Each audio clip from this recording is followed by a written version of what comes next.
अस्सलाम वालेकुम। एक और वीडियो में आपके साथ हाज़िर हूँ।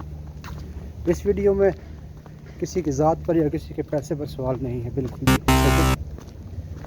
लेकिन रजब भट्ट समेत पाकिस्तान के जितने भी यूट्यूबर्स, टिकटॉकर्स, उनकी शादियों को जिस तरह मादियत या फिर जहन साजी या फिर पैसे की बे इंतहा नुमाइश का मरकज़ बनाया हुआ है, उससे किसी के घर में बैठे गरीब बेटी या बेटे का क्या मतलब, उसके दिल पे क्या गुजरती होगी, वो किस करब से गुजरते होंगे या फिर उनके वालिदैन किस करब से गुजरते होंगे। देखिए, मैं आपको एक बहुत प्यारी सी हदीस सुनाता हूँ। आप सल्लल्लाहु अलैहि वसल्लम का फरमान है कि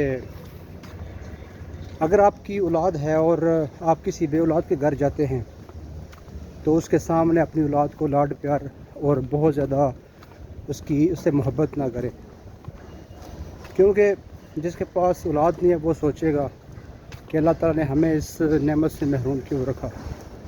उसके जहन में बात आएगी और वो मायूस हो जाएगा।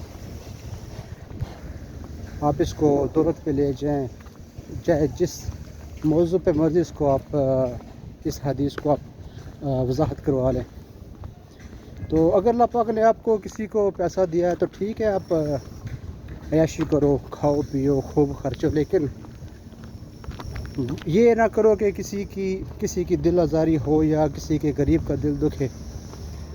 ठीक है, तो बस एक ही रिक्वेस्ट है आप लोगों से, अगर अल्लाह पाक ने आपको रिज़्क़ दिया है, अल्लाह पाक आपको और भी दे, मज़ीद दे, लेकिन शब्दबाजी ना करें।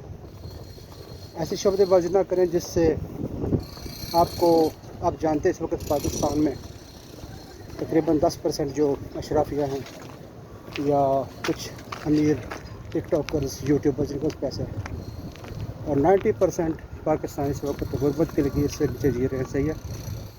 सो इस चीज़ का ख्याल रखें, अल्लाह आपको मज़ीद दे, लेकिन कुछ ख्याल करें, खुदा इस चीज़ का थोड़ा सा एहसास करें, ख्याल करें।